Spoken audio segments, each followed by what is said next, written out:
ನಮಸ್ಕಾರ ಸ್ನೇಹಿತರೆ, ಇದೀಗ ತಾನೇ ಬಂದ ರಾಜ್ಯದ ಮುಖ್ಯವಾದ ಮಾಹಿತಿಗಳು. ಇಡಿ ದಾಳಿ ಮಾಡೋ ಮೂಲಕ ಕಾಂಗ್ರೆಸ್ ಮಾತ್ರ ಟಾರ್ಗೆಟ್ ಮಾಡ್ತಿದ್ದಾರೆ, ಬಿಜೆಪಿಯವರ ಮೇಲೆ ದಾಳಿ ಆಗುತ್ತಿಲ್ಲ ಎಂದು ಮುಖ್ಯಮಂತ್ರಿಯವರ ಗಂಭೀರ ಆರೋಪ. ಮತ್ತೊಂದೆಡೆಯಲ್ಲಿ ಸಾರಿಗೆ ನೌಕರರಿಗೆ ಸಂಬಳ ನೀಡುತ್ತಿಲ್ಲ ಎಂದು ಬಿಜೆಪಿಗರ ಆಕ್ರೋಶ. ಇದೇ ಮಧ್ಯೆ ರಾಮಲಿಂಗಾರೆಡ್ಡಿಯವರು ನಿಮ್ಮ ನಕಲಿ ಕಾಳಜಿ ಬೇಡ ಎಂದು ಬಿಜೆಪಿಗರಿಗೆ ತಿರುಗೇಟು ಕೊಟ್ಟಿದ್ದಾರೆ. ವಿಡಿಯೋನ ನೀವು ಸ್ವಲ್ಪನೂ ಸ್ಕಿಪ್ ಮಾಡಬೇಡಿ. ಕರ್ನಾಟಕದ ರೈತರಿಗೆ ಮತ್ತೆ ಸಾಲ ಸಂಕಷ್ಟ, ಶೂನ್ಯ ಬಡ್ಡಿ ಯೋಜನೆ ಕಾಣಿಯಾಗಿ ಹೋಗಿದೆ. ರೈತರಿಗೆ ಸಾಲವೇ ಸಿಗುತ್ತಿಲ್ಲ. ನೀವು ಕೂಡ ರೈತರಾಗಿದ್ರೆ ವಿಡಿಯೋ ಪೂರ್ತಿಯಾಗಿ ನೋಡಿ. ಗೃಹಲಕ್ಷ್ಮಿಯರಿಗೆ ಮತ್ತೊಂದು ಕಂತು ಜಮೆ ಮಾಡಲಾಗ್ತಾ ಇದೆ. ನಿಮ್ಮ ಬ್ಯಾಂಕ್ ಖಾತೆಗೆ 2,000 ರೂಪಾಯಿ ಬಂದಿದೆಯಾ ಅಥವಾ ಬಂದಿಲ್ವಾ? ಈ ಮಾಹಿತಿ ನೀವು ಪೂರ್ತಿ ನೋಡಿ ಸ್ನೇಹಿತರೆ. ಮತ್ತೊಂದೆಡೆಯಲ್ಲಿ ಕೆಲಸವಿಲ್ಲದ ಮಂತ್ರಿ ಎಂದಿರುವ ಸಿಎಂ ಸಿದ್ದರಾಮಯ್ಯನವರಿಗೆ ಸವಾಲು ಹಾಕಿದಂತ ಸೋಮಣ್ಣವರು ಮಾಧ್ಯಮಗಳ ಮುಂದೆ ಒಂದು ದೊಡ್ಡ ಶಾಕಿಂಗ್ ಹೇಳಿಕೆ ಕೊಟ್ಟಿದ್ದಾರೆ. ಆ ಬಗ್ಗೆಯೂ ಕೂಡ ನೋಡೋಣ. ಇನ್ನು ಏರ್ಟೆಲ್ ಸಿಮ್ ಬಳಕೆ ಮಾಡುವ ಗ್ರಾಹಕರಿಗೆ ಬಿಗ್ ಶಾಕಿಂಗ್ ಸುದ್ದಿ. ರಿಚಾರ್ಜ್ ಬೆಲೆ ಏರಿಕೆ ಆಗ್ತಾ ಇದೆ. ಹೊಸ ದರಗಳ ಪಟ್ಟಿ ಏನು, ಯಾಕೆ ಏರಿಕೆ ಆಗ್ತಾ ಇದೆ, ಎಲ್ಲ ಮಾಹಿತಿ ಡೀಟೇಲ್ ಆಗಿ ನೋಡೋಕ್ಕಿಂತ ಮೊದಲು ನೀವು ನಮ್ಮ ಚಾನಲ್ಗೆ ಮೊದಲು ಬಾರಿ ಭೇಟಿ ನೀಡುತ್ತಿದ್ರೆ ಸುದ್ದಿ9 ಯೂಟ್ಯೂಬ್ ಚಾನಲ್ಗೆ ಸಬ್ಸ್ಕ್ರೈಬ್ ಮಾಡ್ಕೊಳ್ಳಿ. ಪಕ್ಕದಲ್ಲಿ ಕಾಣಿಸೋ ಗಂಟೆ ಕೂಡ ಒತ್ತಿ. ಇದರಿಂದ ರಾಜ್ಯದ ಮಾಹಿತಿಗಳು ನಿಮಗೆ ಸಿಗುತ್ತವೆ. ವಿಡಿಯೋಗೆ ಲೈಕ್ ಮಾಡ್ತಾ ವಿಡಿಯೋನ ಪೂರ್ತಿಯಾಗಿ ನೋಡಿ. ಬನ್ನಿ ಸ್ನೇಹಿತರೆ, ಎಲ್ಲ ಮಾಹಿತಿಗಳನ್ನ ಡೀಟೇಲ್ ಆಗಿ ನೋಡೋಣ. ಕೇಂದ್ರದ ಸರ್ಕಾರ ಕಾಂಗ್ರೆಸ್ ಅವರನ್ನು ಗುರಿಯಾಗಿಸಿಕೊಂಡೇ ಇಡಿ ದಾಳಿ ಮಾಡ್ತಾ ಇದೆ. ಬಿಜೆಪಿಯವರ ಮೇಲೆ ದಾಳಿನೇ ಆಗ್ತಾ ಇಲ್ಲ ಎಂದು ಮುಖ್ಯಮಂತ್ರಿಯವರು ಗಂಭೀರವಾದ ಆರೋಪ ಮಾಡಿದ್ದಾರೆ. ಹೌದು ಸ್ನೇಹಿತರೆ, ಚಾಮರಾಜನಗರ ಜಿಲ್ಲೆಯ ಗುಂಡ್ಲುಪೇಟೆಯಲ್ಲಿ 475 ಕೋಟಿ ವೆಚ್ಚದಲ್ಲಿ 110 ಕೆರೆಕಟ್ಟೆಗಳಿಗೆ ನೀರು ತುಂಬಿಸುವ ಯೋಜನೆ ಸೇರಿದಂತೆ ವಿವಿಧ ಅಭಿವೃದ್ಧಿ ಕಾಮಗಾರಿಗಳಿಗೆ ಚಾಲನೆ ಕೊಟ್ಟು ಮುಖ್ಯಮಂತ್ರಿಯವರು ಮಾಧ್ಯಮಗಳ ಮುಂದೆ ಮಾತನಾಡಿದ್ದಾರೆ. ಹೌದು, ನಲ್ಪಾಡ್ ಅವರ ಮೇಲೆ ಆಗಿರುವ ಇಡಿ ದಾಳಿ ಬಗ್ಗೆ ಮಾತನಾಡಿದಂಥ ಮುಖ್ಯಮಂತ್ರಿಯವರು ಇಡಿ ದಾಳಿ ಮೂಲಕ ಕೇಂದ್ರ ಸರ್ಕಾರ ಕಾಂಗ್ರೆಸ್ ಅವರನ್ನ ಮಾತ್ರ ಟಾರ್ಗೆಟ್ ಮಾಡ್ತಿದೆ ಎಂದು ಸಿಎಂ ಸಿದ್ದರಾಮಯ್ಯನವರು ಆಕ್ರೋಶ ವ್ಯಕ್ತಪಡಿಸಿದ್ದಾರೆ. ಇದೇ ನಡುವೆ ಮಹಿಳೆಯರಿಗೆ ಮೀಸಲಾತಿ ಕುರಿತಂತೆ ಮಾತನಾಡಿದಂಥ ಸಿದ್ದರಾಮಯ್ಯನವರು ಕಾಂಗ್ರೆಸ್ ಸರ್ಕಾರ ಎಂದಿಗೂ ಕೂಡ ಮಹಿಳೆಯರ ಪರವಾಗಿಯೇ ಇದೆ.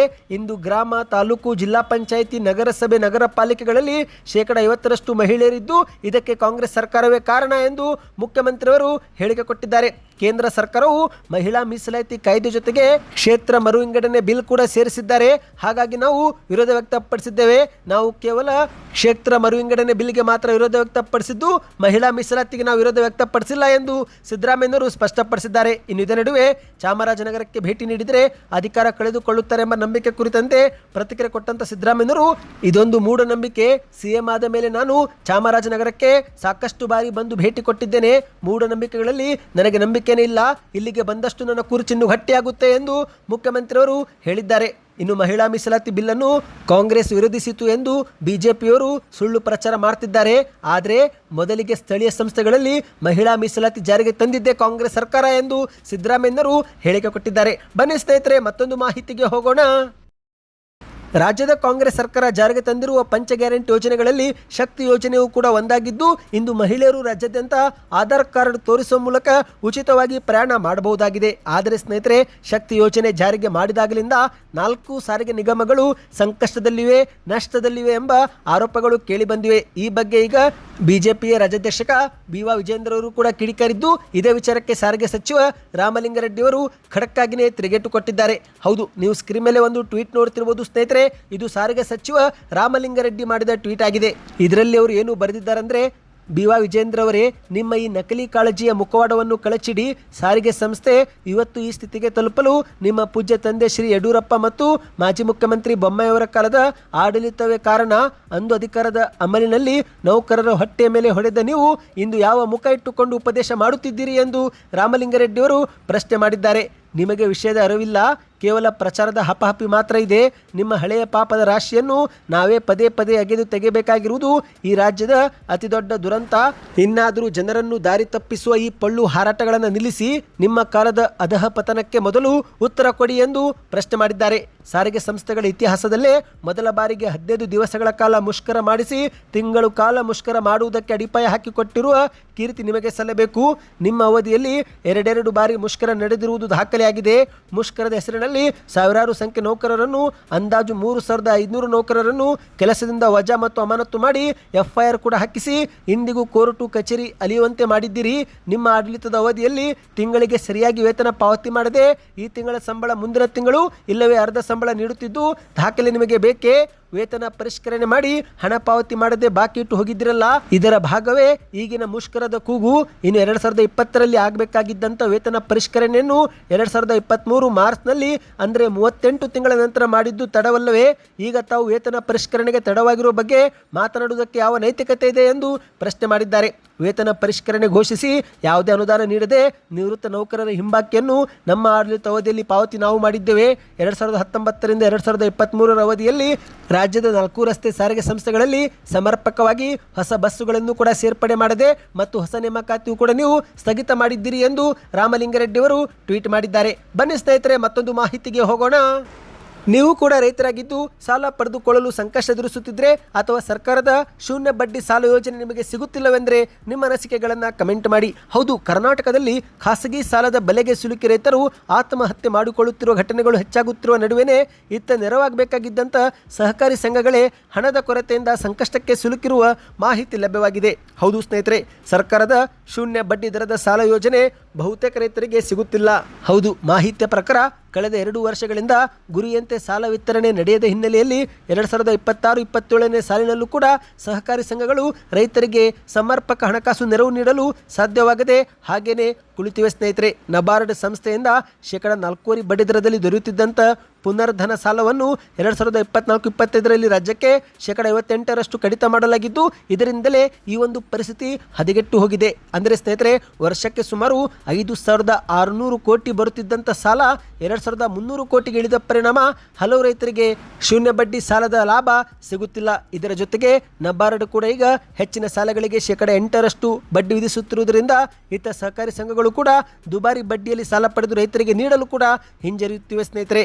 ಸಾಲ ಮರುಪಾವತಿಗೆ ಹೆಚ್ಚು ಸಮಯ ಬೇಕಾಗಿರುವುದರಿಂದ ಸಹಕಾರಿ ಸಂಸ್ಥೆಗಳು ಕೂಡ ವಹಿವಾಟು ಮಾಡುತ್ತಿಲ್ಲವಂತೆ. ಇದೇ ಒಂದು ಹಿನ್ನೆಲೆಯಲ್ಲಿ ಕಳೆದ 2 ವರ್ಷಗಳಿಂದ ಶೂನ್ಯ ಮತ್ತು ರಿಯಾಯಿತಿ ಬಡ್ಡಿ ದರದ ಸಾಲ ವಿತರಣೆ ಗಣನೀಯವಾಗಿ ಕುಸಿದು ಹೋಗಿದೆ. ನೀವು ಕೂಡ ರೈತರಾಗಿ ಈ ಸಮಸ್ಯೆ ಎದುರಿಸುತ್ತಿದ್ದರೆ ದಯವಿಟ್ಟು ನಿಮ್ಮ ಅನಿಸಿಕೆಗಳನ್ನು ಕಮೆಂಟ್ ಮಾಡಿ ತಿಳಿಸಿ. ಬನ್ನಿ ಸ್ನೇಹಿತರೆ, ಮತ್ತೊಂದು ಮಾಹಿತಿಗೆ ಹೋಗೋಣ. ನೀವು ಕೂಡ ಗೃಹಲಕ್ಷ್ಮಿ ಯೋಜನೆಯ ಫಲಾನುಭವಿಗಳಾಗಿದ್ದರೆ ವಿಡಿಯೋಗೆ ಲೈಕ್ ಮಾಡಿ ಮತ್ತು ನಿಮ್ಮ ಖಾತೆಗೆ 2,000 ರೂಪಾಯಿ ಬಂತಾ ಕಮೆಂಟ್ ಮಾಡಿ. ಹೌದು, ಸಾಕಷ್ಟು ಫಲಾನುಭವಿಗಳ ಬ್ಯಾಂಕ್ ಖಾತೆಗೆ 29ನೇ ಕಂತು ಜಮೆ ಆಗಿದೆ. ಚಿತ್ರದುರ್ಗ ಜಿಲ್ಲೆ ಮೊದಲ ಜಿಲ್ಲೆಯಾಗಿದ್ದು ಇತ್ತ ಧಾರವಾಡ ಸೇರಿದಂತೆ ಉತ್ತರ ಕರ್ನಾಟಕದ ಬಹುತೇಕ ಜಿಲ್ಲಾ ಫಲಾನುಭವಿಗಳಿಗೆ ಇದುವರೆಗೆ 29 ಕಂತು ಜಮೆ ಮಾಡಲಾಗಿದೆ. ಹೌದು, ಮಾಹಿತಿಯ ಪ್ರಕಾರ ಚಿತ್ರದುರ್ಗ ಜಿಲ್ಲೆಯೊಂದರಲ್ಲೇ 3,88,341 ಫಲಾನುಭವಿಗಳಿದ್ದು ಇವರ ಬ್ಯಾಂಕ್ ಖಾತೆಗೆ ಒಟ್ಟು 77,66,00,000 ರೂಪಾಯಿ 29ನೇ ಕಂತನ್ನು ಜಮೆ ಮಾಡಲಾಗಿದೆ ಎಂದು ಹೇಳಲಾಗ್ತಾ ಇದೆ ಸ್ನೇಹಿತರೆ. ಮಹಿಳೆಯರಿಗೆ ಆರ್ಥಿಕವಾಗಿ ಸಹಾಯಕವಾಗಲಿ ಎಂದು ಈ ಒಂದು ಗೃಹಲಕ್ಷ್ಮಿ ಯೋಜನೆ ಜಾರಿಗೆ ತಂದಿದ್ದು, ಇದೇ ಒಂದು ಯೋಜನೆಯಿಂದ ಲಕ್ಷಾಂತರ ಮಹಿಳೆಯರ ಜೀವನದಲ್ಲಿ ಆರ್ಥಿಕ ಭದ್ರತೆಯ ಬೆಳಕು ಬಂದಿದೆ. ನಿಮ್ಮ ಬ್ಯಾಂಕ್ ಖಾತೆಗೆ 2,000 ರೂಪಾಯಿ ಬಂದಿದ್ರೆ ಕಮೆಂಟ್ನಲ್ಲಿ ಎಸ್ ಎಂದು ಕಮೆಂಟ್ ಮಾಡಿ. ಅಂದ ಹಾಗೆ ಸ್ನೇಹಿತರೆ, ಸರ್ಕಾರ ಇದುವರೆಗೆ 29ನೇ ಕಂತು ಜಮೆ ಮಾಡಿದರೂ ಕೂಡ ಸಾಕಷ್ಟು ಫಲಾನುಭವಿಗಳಿಗೆ ಈ ಒಂದು ಹಣ ಜಮಾ ಆಗಿಲ್ಲ. ಇದರ ಕಾರಣವೇ KYC ಸೇರಿದಂತೆ NPCI ಮ್ಯಾಪಿಂಗ್ ಆಗದಿರುವುದು. ಹೌದು ಸ್ನೇಹಿತರೆ, ಗೃಹಲಕ್ಷ್ಮಿ ಯೋಜನೆ ಜಾರಿಗೆ ಬಂದಾಗಲಿಂದ ಸರ್ಕಾರ KYC ಮಾಡಿಕೊಳ್ಳಿ, NPCI ಮ್ಯಾಪಿಂಗ್ ಮಾಡಿಕೊಳ್ಳಿ ಅಂದರೂ ಕೂಡ ಇದುವರೆಗೆ ಫಲಾನುಭವಿಗಳು ಬ್ಯಾಂಕ್ ಶಾಖೆಗೆ ಭೇಟಿ ಕೊಟ್ಟು ಕೆಲಸ ಪೂರ್ತಿ ಮಾಡಿಲ್ಲ. ಹಾಗಾಗಿ ಸಾವಿರಾರು ಮಹಿಳೆಯರಿಗೆ ಇನ್ನೂ ಕೂಡ ಗೃಹಲಕ್ಷ್ಮಿ ಯೋಜನೆನ ಜಮೆ ಆಗುತ್ತಿಲ್ಲ. ನಿಮ್ಮ ಬ್ಯಾಂಕ್ ಖಾತೆಗೂ ಜಮೆ ಆಗುತ್ತಿಲ್ವಾ ಸ್ನೇಹಿತರೆ? ಹಾಗಾದರೆ ಒಂದು ಬಾರಿ ಬ್ಯಾಂಕ್ ಶಾಖೆಗೆ ಭೇಟಿ ಕೊಟ್ಟು ನಿಮ್ಮ ಮೊಬೈಲ್ ಸಂಖ್ಯೆಗೆ KYC ಪ್ರಕ್ರಿಯೆ ಪೂರ್ತಿ ಮಾಡಿಕೊಳ್ಳಿ ಮತ್ತು ಆಧಾರ್ ಕಾರ್ಡ್ ಲಿಂಕ್ ಮಾಡಿಕೊಳ್ಳಿ ಮತ್ತು NPCI ಮ್ಯಾಪಿಂಗ್ ಮಾಡಿಕೊಳ್ಳಿ. ಗೃಹಲಕ್ಷ್ಮಿ ಬಗ್ಗೆ ಇನ್ನಷ್ಟು ಮಾಹಿತಿ ಬೇಕಂದ್ರೆ ಗೃಹಲಕ್ಷ್ಮಿ ಎಂದು ಕಮೆಂಟ್ ಮಾಡಿ. ಬನ್ನಿ ಮತ್ತೊಂದು ಮಾಹಿತಿಗೆ ಹೋಗೋಣ. ಇತ್ತೀಚೆಗೆ ದಾವಣಗೆರೆ ಉಪಚುನಾವಣೆ ಸಮಯದಲ್ಲಿ ಮುಖ್ಯಮಂತ್ರಿ ಸಿದ್ದರಾಮಯ್ಯನವರು ಕೇಂದ್ರದ ಸಚಿವ ಸೋಮಣ್ಣ ಅವರಿಗೆ ಮಾಡಲು ಕೆಲಸವಿಲ್ಲ ಎಂದು ಹೇಳಿಕೆ ಕೊಟ್ಟಿದ್ರು. ಅಷ್ಟು ಮಾತ್ರವಲ್ಲದೆ ಕಾಂಗ್ರೆಸ್ ಅಭ್ಯರ್ಥಿ ಸೋಲುತ್ತಾರೆಂದು ಹೇಳಲು ಸೋಮಣ್ಣ ಹೈಕಮಾಂಡ್ ಅಲ್ಲ, ಸೋಮಣ್ಣ ಅವರಿಗೆ ಸ್ವತಃ ಪ್ರಚಾರ ಮಾಡಲು ಸಮಯವಿಲ್ಲ, ಕ್ಷೇತ್ರದಲ್ಲಿ ಸೋಲುತ್ತೇವೆ ಎಂದು ಗೊತ್ತಾಗಿರುವುದರಿಂದ ಅವರು ಹೆಚ್ಚು ಪ್ರಚಾರ ಮಾಡುತ್ತಿಲ್ಲ. ಇನ್ನು ಮುಖ್ಯಮಂತ್ರಿ ಸ್ಥಾನದ ಬಗ್ಗೆ ಮಾತನಾಡಲು ಅವರೇನು ಕಾಂಗ್ರೆಸ್ನ ಹೈಕಮಾಂಡ್ ಅಲ್ಲ ಎಂದು CM ಸಿದ್ದರಾಮಯ್ಯನವರು ಕಿಡಿಕಾರಿದ್ರು. ಈಗ ಇದೇ ಒಂದು ವಿಚಾರಕ್ಕೆ ಸೋಮಣ್ಣ ಅವರು ತಿರುಗೇಟು ಕೊಟ್ಟಿದ್ದಾರೆ. ಹೌದು ಸ್ನೇಹಿತರೆ, ಕೆಲಸವಿಲ್ಲದ ಮಂತ್ರಿ ಎಂದಿರುವ CM ಸಿದ್ದರಾಮಯ್ಯನವರಿಗೆ ಸೋಮಣ್ಣ ಅವರು ಈಗ ಸವಾಲು ಹಾಕಿದ್ದಾರೆ. ದಾವಣಗೆರೆಯಲ್ಲಿ ಮಾತನಾಡಿದಂಥ ಸೋಮಣ್ಣ ಅವರು ಅಂಕಿಅಂಶಗಳನ್ನು ಮುಂದಿಟ್ಟು ಅವರು ಹೇಳಲಿ, ಆಗ ಗೊತ್ತಾಗುತ್ತೆ ನಾನು ಕೆಲಸ ಇಲ್ಲದವನ ಅಥವಾ CM ಸಿದ್ದರಾಮಯ್ಯನವರು ಕೆಲಸ ಇಲ್ಲದವರ ಎಂದು ತಿರುಗೇಟು ಕೊಟ್ಟಿದ್ದಾರೆ. ಚುನಾವಣೆ ಮುಗಿದ ಮೇಲೆ ಬೇಕಾದರೆ ಸಿದ್ದರಾಮಯ್ಯನವರು ಬಂದು ನಮ್ಮ ಕಚೇರಿಯಲ್ಲಿ 1 ಗಂಟೆ ಇರಲಿ, ನಾನು ಅವರ ಕಚೇರಿಯಲ್ಲಿ 1 ತಿಂಗಳು ಇರುತ್ತೇನೆ. ಸಿದ್ದರಾಮಯ್ಯನವರು ಇನ್ನು ಹಳೆಯ ಕಾಲದಲ್ಲಿದ್ದಾರೆ, ತಾಂತ್ರಿಕ ವ್ಯವಸ್ಥೆ ಬಹಳಷ್ಟು ಮುಂದುವರೆದಿದೆ. ಇದನ್ನು ಸಿದ್ದರಾಮಯ್ಯನವರು ಅರ್ಥ ಮಾಡಿಕೊಳ್ಳಬೇಕು. ಇನ್ನು ಈ ಒಂದು ಹಿಂದೆ ಇದ್ದ ಸಿದ್ದರಾಮಯ್ಯ ಈಗ ಇಲ್ಲ. ಆ ಸಿದ್ದರಾಮಯ್ಯ ಈಗ ಎಲ್ಲೋ ಕಳೆದು ಹೋಗಿ ಎಷ್ಟೋ ದಿನ ಆಗಿ ಹೋಗಿದೆ. ಈಗಿರುವ ಸಿದ್ದರಾಮಯ್ಯನವರು ನಿಂದನೆ ಮಾಡುವವರು, ಅದು ಆಗಬಾರ್ದು. ಇನ್ನೊಬ್ಬರ ಬಗ್ಗೆ ಮಾತನಾಡುವಾಗ ಅಂಕಿಅಂಶ ಇಟ್ಟುಕೊಂಡು ಮಾತನಾಡಿ. ಇನ್ನೊಬ್ಬರ ಬಗ್ಗೆ ಮಾತನಾಡುವಾಗ ನೀವು ರಾಜ್ಯದ ಮುಖ್ಯಮಂತ್ರಿ ಎಂಬುದನ್ನು ಮರಿಬೇಡಿ. ಸಿಎಂ ಸ್ಥಾನದಿಂದ ಹೋದ ಮೇಲೆ ಏನು ಬೇಕಾದರೂ ಮಾತನಾಡಿ, ಆದರೆ ಆ ಹುದ್ದೆಯಲ್ಲಿ ಕುಳಿದಾಗ ಈ ರೀತಿಯಾಗಿ ಮಾತನಾಡುವುದು ಸರಿಯಲ್ಲ. ನಾನು ಕೇಂದ್ರದ ಸಚಿವ, ಒಂದು ಜವಾಬ್ದಾರಿಯುತ ಸ್ಥಾನದಲ್ಲಿ ನಾನು ಇದ್ದೀನಿ. ನಾನು ಕೂಡ ಜನಪ್ರತಿನಿಧಿ. ಇನ್ನು ಮುಂದೆ ಆದರೂ ಸಿಎಂ ಸಿದ್ದರಾಮಯ್ಯನವರು ಗಾಂಭೀರ್ಯತೆಯಿಂದ ನಡೆದುಕೊಂಡು ಮಾತನಾಡಲಿ ಎಂದು ಸೋಮಣ್ಣವರು ಮಾಧ್ಯಮಗಳ ಮುಂದೆ ಕಿಡಿಕಾರಿದ್ದಾರೆ. ಬನ್ನಿ ಸ್ನೇಹಿತರೆ, ಕೊನೆಯ ಮಾಹಿತಿಗೆ ಹೋಗೋಣ. ನೀವು ಕೂಡ ಒಂದಕ್ಕಿಂತ ಹೆಚ್ಚು ಸಿಮ್ ಕಾರ್ಡ್ ಬಳಕೆ ಮಾಡುತ್ತಿದ್ದರೆ ನಿಮ್ಮ ಹತ್ತಿರ ಯಾವ ಕಂಪನಿಯ ಸಿಮ್ ಇದೆ ಎಂಬುದನ್ನು ಕಮೆಂಟ್ ಮಾಡಿ. ಇದೀಗ ಏರ್ಟೆಲ್ ಗ್ರಾಹಕರಿಗೆ ಶಾಕಿಂಗ್ ಸುದ್ದಿ. ರೀಚಾರ್ಜ್ ಬೆಲೆಗಳು ಏರಿಕೆ ಮಾಡಲಾಗಿವೆ. ಹೌದು, ಪ್ರಮುಖ ಟೆಲಿಕಾಂ ಸಂಸ್ಥೆಯಾದ ಏರ್ಟೆಲ್ ತನ್ನ ಪ್ರೀಪೇಡ್ ಬಳಕೆದಾರರಿಗೆ ದೊಡ್ಡ ಶಾಕ್ ಕೊಟ್ಟಿದೆ. ಹೌದು ಸ್ನೇಹಿತರೆ, ತನ್ನ ಜನಪ್ರಿಯ ರೀಚಾರ್ಜ್ ಪ್ಲಾನ್ಗಳ ಬೆಲೆಯನ್ನು ಹೆಚ್ಚಿಗೆ ಮಾಡಿದೆ. ಅಷ್ಟು ಮಾತ್ರ ಅಲ್ಲ, ಅವುಗಳಲ್ಲಿ ಸಿಗುತ್ತಿದ್ದಂಥ ಕೆಲವು ಪ್ರಮುಖ ಪ್ರಯೋಜನಗಳನ್ನು ಕೂಡ ಗುಟ್ಟಾಗಿ ತೆಗೆದುಹಾಕಿದೆ. ಹೌದು, ದೇಶದಲ್ಲಿ ಮೊಬೈಲ್ ರೀಚಾರ್ಜ್ಗಳು ಕಡಿಮೆ ಇವೆ ಎಂದು ಇತ್ತ ಕಂಪನಿ ಮ್ಯಾನೇಜ್ಮೆಂಟ್ ಹೇಳುತ್ತಿದ್ದರು.